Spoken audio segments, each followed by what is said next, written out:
You know, I was listening to other podcasts. Why? Why would you do such a thing? Well, because we're top of the pops in all the podcast charts, and I was looking at our rivals, and they all seem to start with either talking about something interesting that's happened in their lives, or plugging their Patreon. And I think we've plugged that enough, and we don't have very interesting lives. No, so I'm not really sure how we're supposed to start this. Title music? Hit it!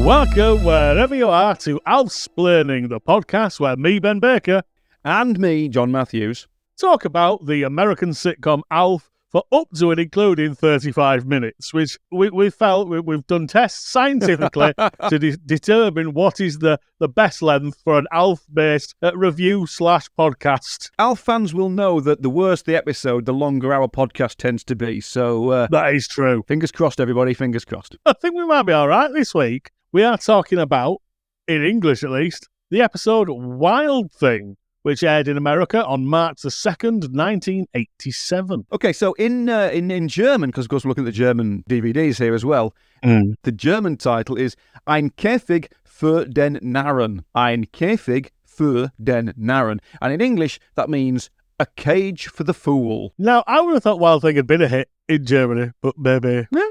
We've learned that the Germans do try and be a bit more literal in their titles, just to, help out a bit, explain it for the masses. Yeah. I can tell you that it's got 18.3 million. Hey, that's pretty good. In America of the week of 87. 20th most popular programme of the week. It'd been off air, though, for an entire week for... Yes. Bizarrely, the Bob Hope special. No way. It does feel fitting for the in Alf Scott. I hope Alf was a guest in it. It wasn't, but it would have been amazing. That would have been fantastic. Them doing a little routine about golf or something. That'd be lovely. Doing stuff about his gift hams. Oh, of course. Several weeks ago. That would tie in lovely, wouldn't it? Yeah. The following is an NBC special presentation.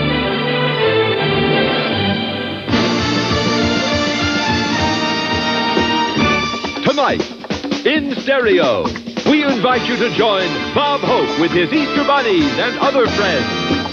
Starring special guest Linda Carter. From the Hunter television series, Stephanie Kramer. Television and recording star Gloria Loring. The phenomenon from Wheel of Fortune, Vanna White. Cameo appearances by Jack Carter, Scott Grimes. And now, here's our star, Bob Hope. It was directed by Nancy Haydell, and we've had her before. But some new writers for this one. David Silverman and Stephen Sustasik. It's interesting because this Wild Thing is quite I say a famous episode, but it's kind of one that people remember, isn't it? When you look at the list of episodes, it stands out as being one that was quite popular at the time. People knew it because I think they've been given this brief that they've got an alien sitcom to write for, and they've kind of gone with that. Haven't they? Yeah. With the plot-wise, they're happily. It's not just some random plot they've parachuted in and Tipexed out all the characters and put Alf in instead. They've actually they've gone for the alien theme here. They have. So I should say it's not that David Silverman. People might know from The Simpsons. Oh yes, but a different one who wrote for a lot of short-lived comedies, such as the overweight ladies who enjoy sex sitcom Babes, which I remember watching on Sky. I don't remember that either. It's all right. And Wendy Jo Sperber in it. Two different projects for Tom Arnold. When one just isn't enough. No. And the Stephen Dorff living ventriloquist dummy comedy. What a dummy. Which is this? I promise it is real. 3 adorable children. Whatever you do, just don't scream. 2 loving parents. You know what happened the last time we left you alone in the house. Mom, it was nothing the firemen couldn't handle. 1 nosy neighbor. I interrupted a little whoopee session, didn't I? And a dummy full of laughs.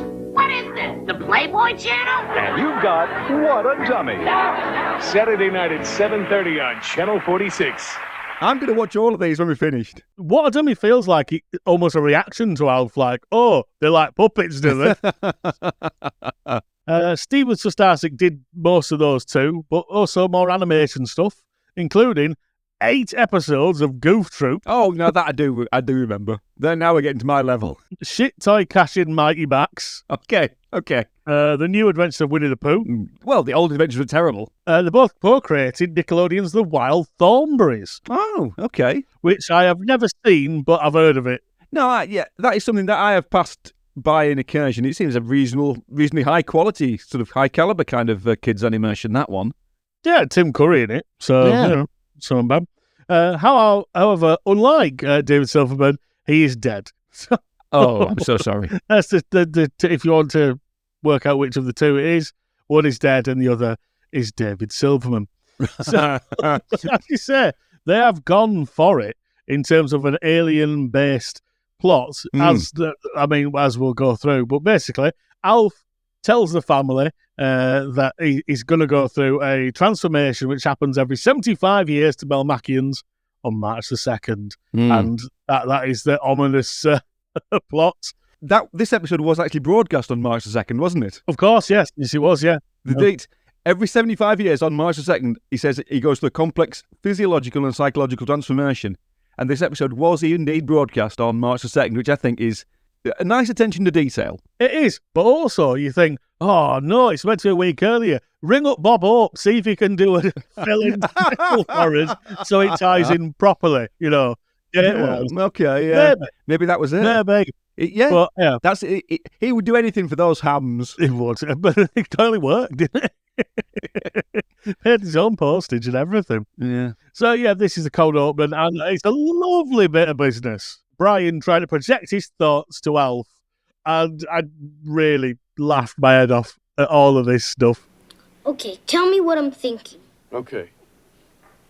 You're thinking of Florence Henderson. I was thinking of a fork. But wasn't her maiden name Florence Fork? Close enough. All right, think of something else. Okay. You're thinking of the 1927 Yankees. I was still thinking of a fork. But didn't one of their pitchers throw a fork ball? I don't know. Well, trust me, he did. I mean, the first thing Alf thought Brian was thinking of was Florence Henderson, Carol Brady from the Brady Bunch. Which could have been the pop culture reference of the week. Wasn't for me anyway. I don't know if it was for you. No, not for me. I don't think I've put it as a possible. Yeah. In between all this, there's another scene of Willie and Kate bustling in with huge brown bags full of groceries, which has happened at least twice. And, of course, Willie does the classic Willie Tanner passive-aggressive sarcasm. We're okay, don't get up. Alf's response is the correct one, which is, I wasn't going to. Which is the perfect response to anybody who is ever sarcastic to you.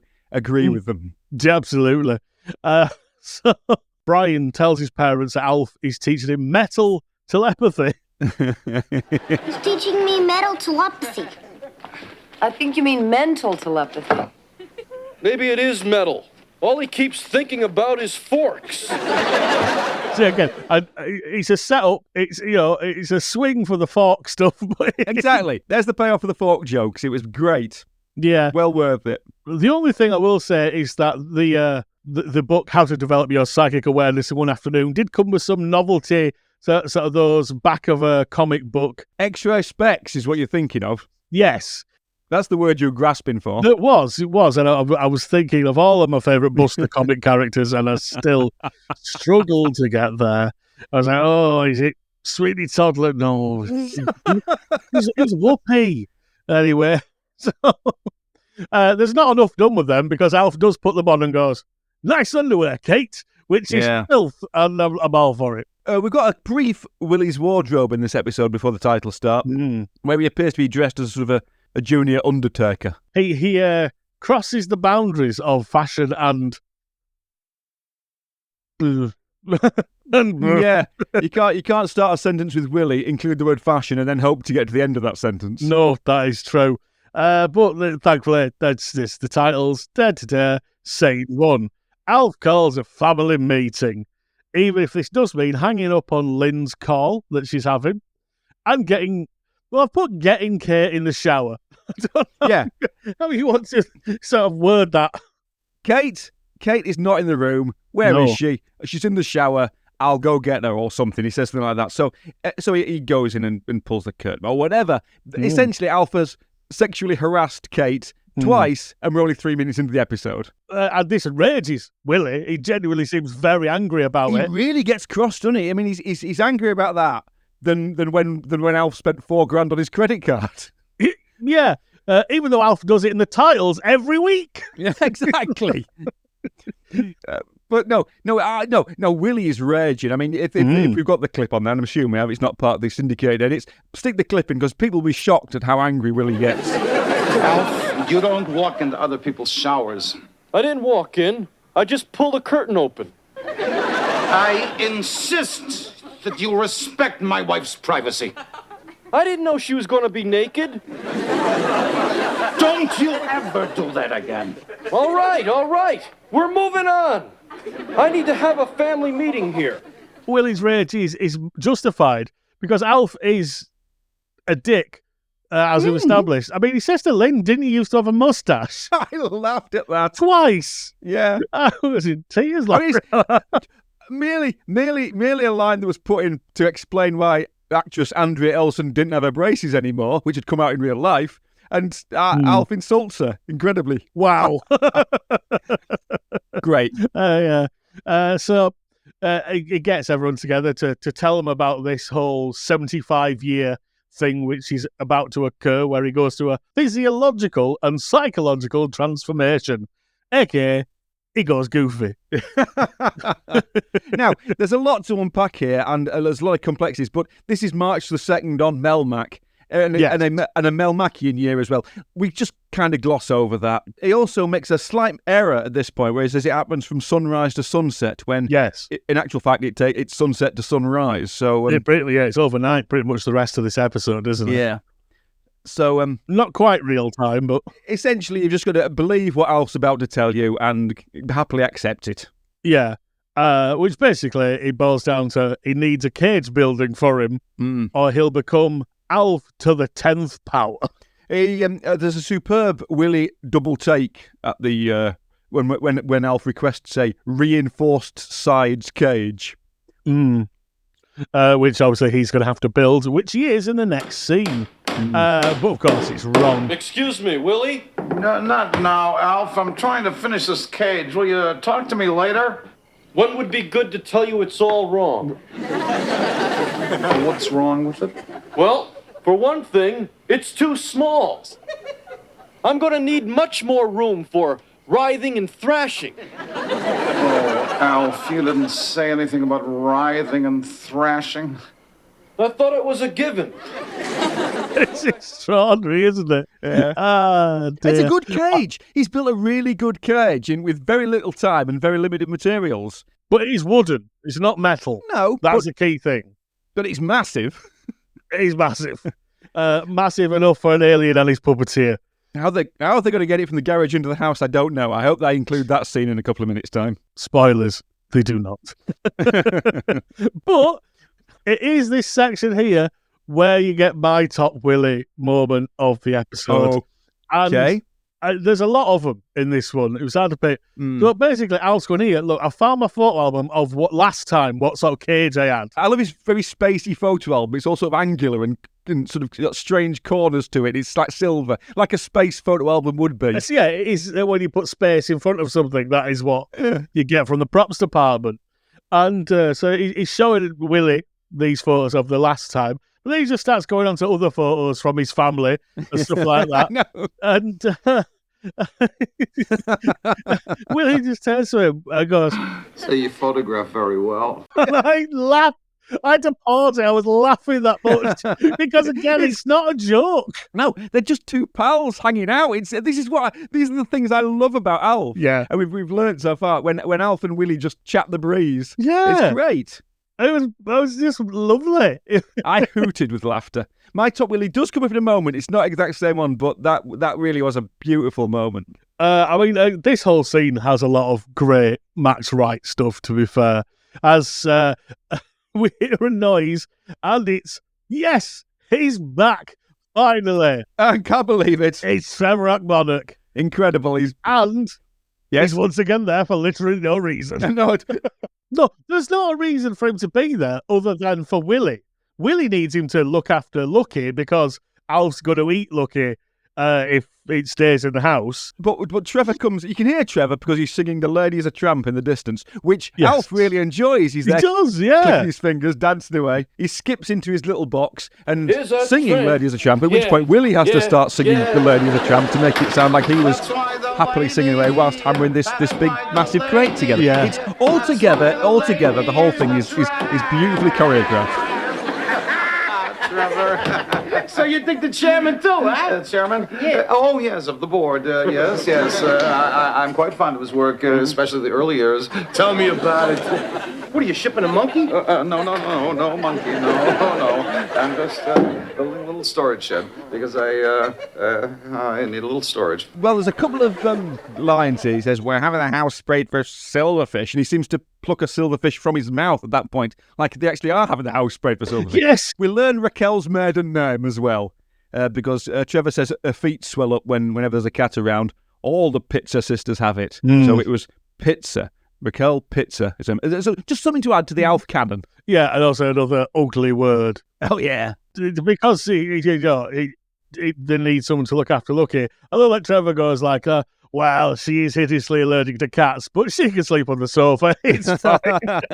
which is beautiful. Now, my top Willie moment does come at the end of this scene because Willie goes, "I wouldn't be surprised." He says, what did he say? Why did he say alfalfa? He says, "Oh, we haven't seen you around for long." He said, "Oh, well, we've had so much on his plate with Alf." Yeah. And he says, Alpha. In fact, I wouldn't be surprised if it was the alfalfa that caused the silverfish. And his voice breaks. And the man really emotional. He cracks. Willie almost breaks down. It's an incredible thing. It's a man on the edge because of the silverfish. In fact, I wouldn't be surprised if it was the alfalfa that caused the silverfish. Excuse me.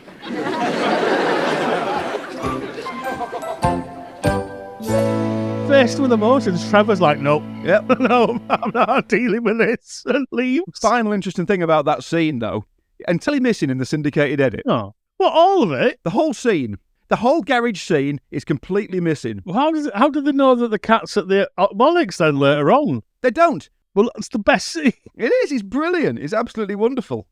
It's in the living room to sort of indicate it's built in the living room. So there's continuity-wise, that's fine. But yeah, again, you've missed the whole point of we need to get rid of the cat. And also, there's no explanation of why the cage is wrong. Alpha said build a cage, and Willie sort of built a big box. Yeah. And there's no real explanation that it is actually wrong, and we are aware that the cage is incorrect. But there you go. But what does Alf require for his cage? Danish postcards. No, a while before that. Oh, really? I don't know. Is everything in there? Yes, pillow, owl costume, and hash brown potatoes. You didn't drain the grease, did you? I don't know if the Danish were particularly well known for grot. No, any Euro stuff is frowned upon in these states. And you put Euro in front of everything, the Americans immediately think it's smutty. Yes, and it turns out it is postcard images of the Danishes, the pastries. Again, it's all lovely stuff. Yeah, I found Alf just gently pootling into the cage. Lovely. It's some really nice puppetry in this one in particular. But yeah, the way he walks around, just bouncing up and down, the fluidity of his motion is very appealing. Which you didn't have when you had a small person in a suit. You did not. You had sort of Mania, really. I suspect it took 4,000 takes, like. But...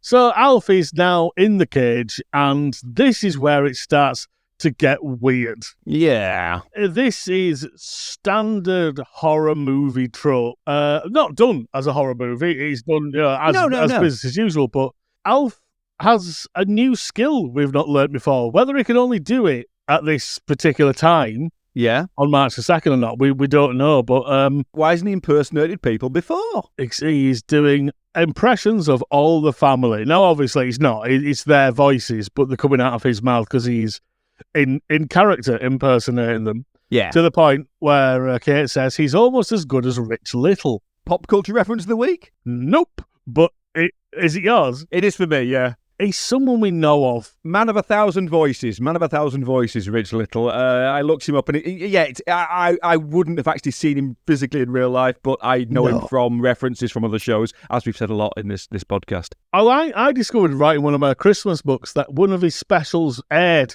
at 4 a.m. or something on ITV. Okay.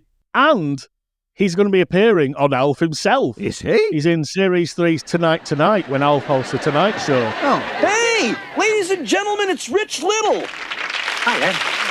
What the heck are you doing here? Well, I'm here to guest host The Tonight Show. What a coincidence. So am I. Not for long. I just got a call from Johnny. What did my close personal friend Johnny say? He said, and I quote, get over there and 86, that troublemaking buffoon. Oh, excellent. Basically, it's the middle of the night, and Brian goes walking in his... No, that's a different thing. But Brian goes down for some milk because... I don't know why. They've said, look, this is a very serious thing. They've all gone, well, that's fine. He's in a box now. Let's all go to bed. Hey, Willie's built the boxes. It'll withstand anything. Yeah, and it's like, they're not going to stay up or anything. No, it's fine. But Brian still thinks it's probably safe to go downstairs for a glass of milk. Alf tricks Brian into letting him out of the cage box. And, of course, locks him in it instead. Yeah, and I don't know if we should start a new feature of classic terrible Brian lines, because its delivery of the line, Alf, why are you locking me in this cage, was quite appalling. It's the sort of thing you'd expect more from a kid's sitcom, which has to underline every plot point. Yeah. Alf does a runner. Yeah. Brian has to convince the family it is him, rather than Alf to learn how to morph into other people. The family are deliberately and willfully standing in a position where they can't see through the cage hole, as it were, the cage hole. That's what we call fans of Nicolas Cage's work. Going through the cage hole, yeah. They're positioned themselves, and this is terrible blocking.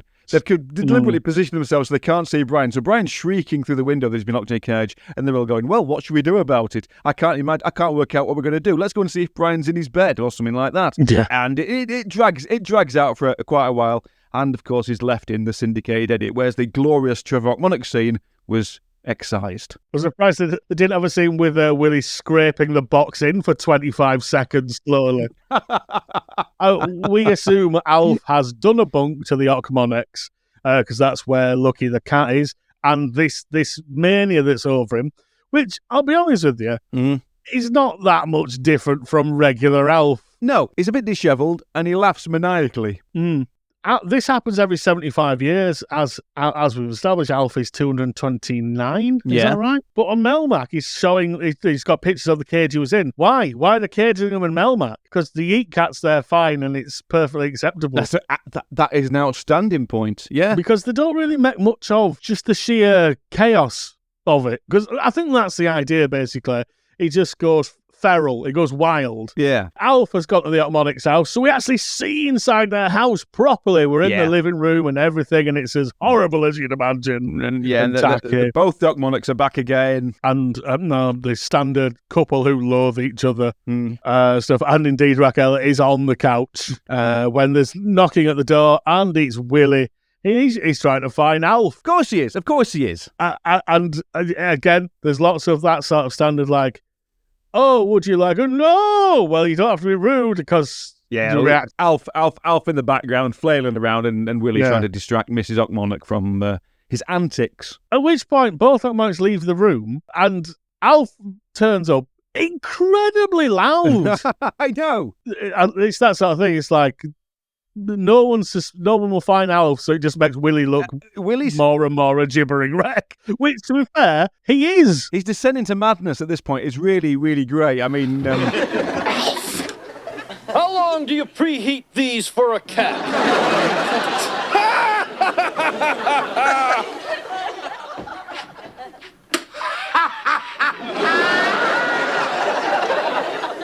What's so funny?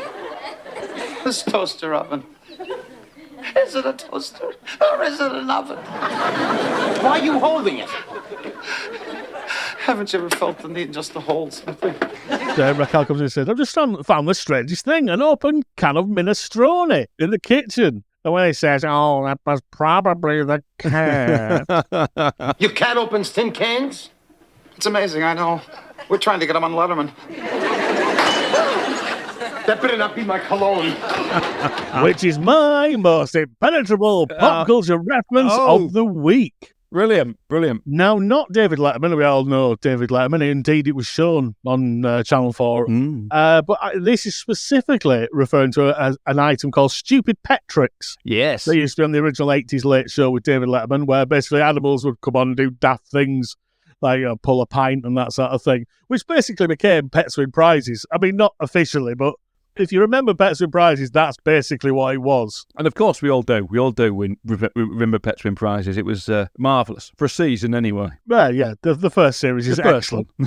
Brilliantly, when I was trying to find some information on Stupid Pet Tricks, apparently they've brought it back as a series this year. No way, really? Yeah, presented by Sarah Silverman. Oh, bloody hell. But an official spin-off with Letterman there as well. Oh, fantastic. So I'm going to look forward to finding some of that. But I thought that was a good one because Stupid Pet Tricks is one of those things you've heard referenced on The Simpsons. Good point. So there you go.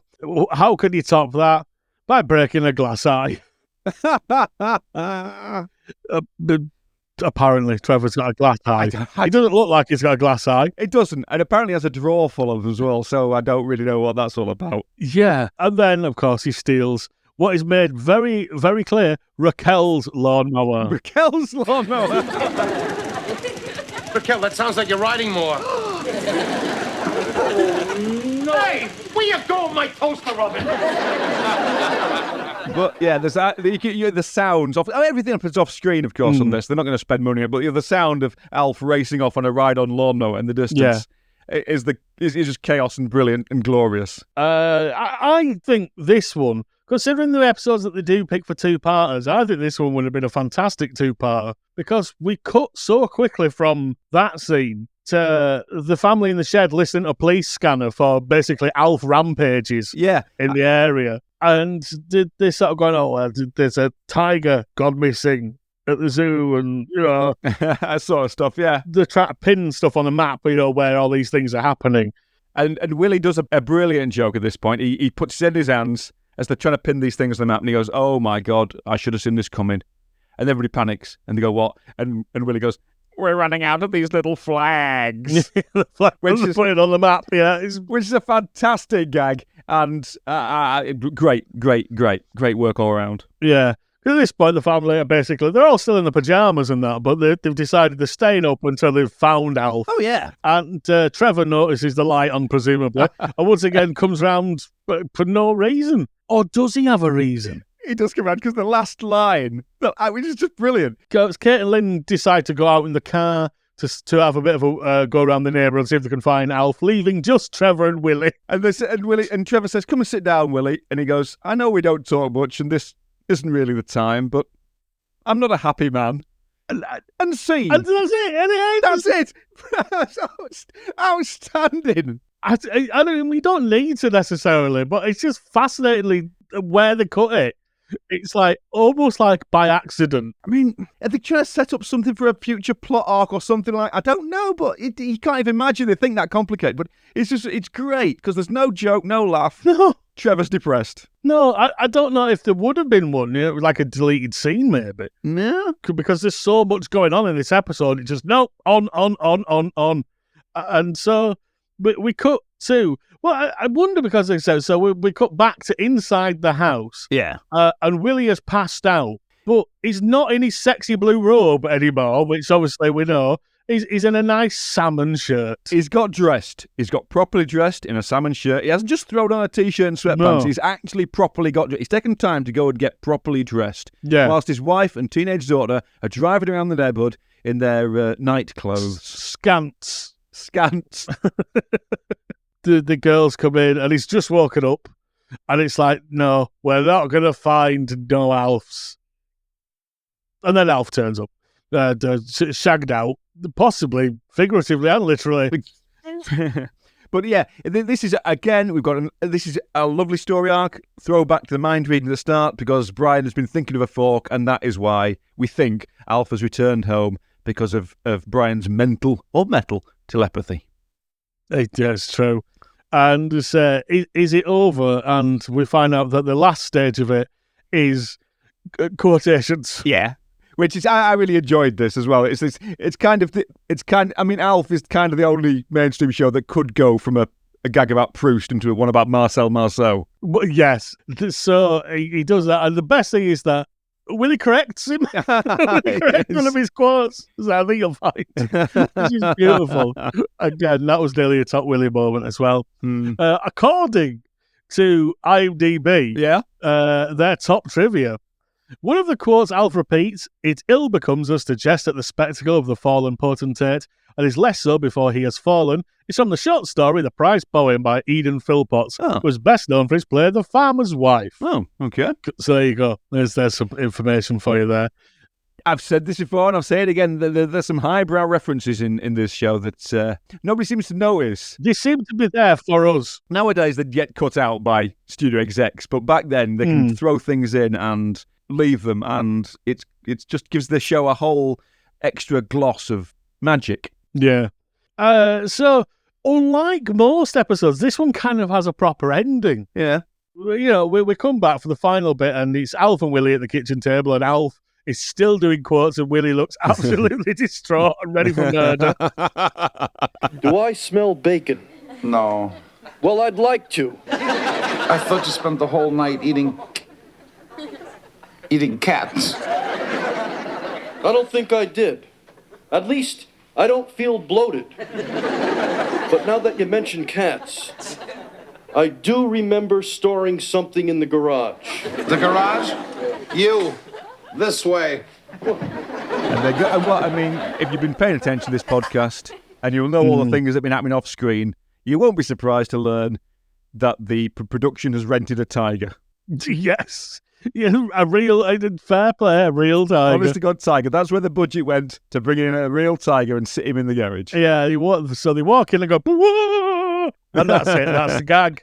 And it's just, there's a shot sort of taken from within inside the room, which obviously is looking out, and there's Willie and Alf sort of peeping through the window at this tiger, and it's just lovely. It's proper again.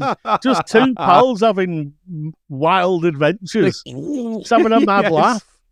Yeah. And I really enjoyed this episode. I feel you could have got 2 episodes out of this one. Oh, it was great. So more Alf madness, really. You need, well, you want to see that happening, and maybe this is something that why the animated series sort of picked up and was took off so well, because you could see the things they couldn't afford to do on the live action show. You could see mad stuff going on. Yeah. If this plot had been in an animated episode, you would have seen the chaos very clearly. Whereas in here, we just have to sort of sit back and hear it going on. Yeah. Off screen. So that's it. It's another Willie heavy episode. No. Please. Was he good enough to beat the Ockmon X4 MVP of the episode for you? Just the sheer relief of seeing them back again, and you think back to this episode, you think of Alf dishevelled, laughing maniacally, but then you think of the Ockmonarchs and all they sort of they're running around and chaos. So I don't really know, to be honest. I think I'll give it to Raquel. Well, I put both of them, but yeah, I think yes. I think they're brilliant foils. And we'll have more Ockmon action. Action is the word. Ockmon action. No. Action Man, Alfman Action. We'll have the return of the Almanacs. Yes, it is. Next episode. Oh, God. So, until next time, I have been Ben Baker. And I'm off to look at my Danish postcards. What? It's not like that. He meant some pornography. Goodbye. Bye.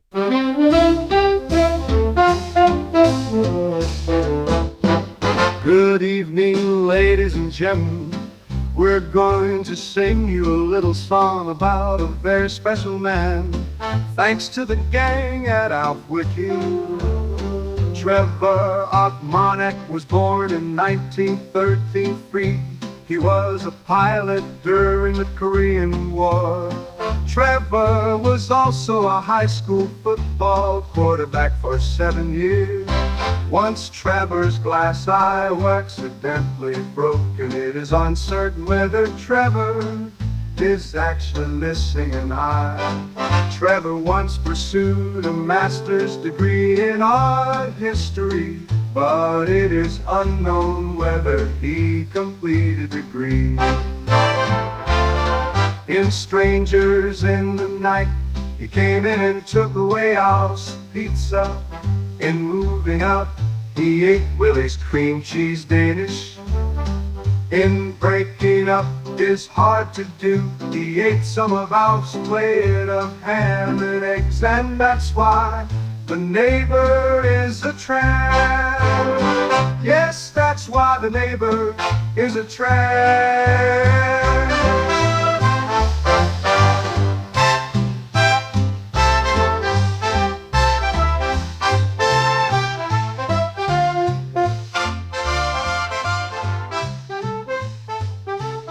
Yes. Now, sorry, I was slightly distracted there because my phone's gone upside down. That will happen at your age. Mrs.?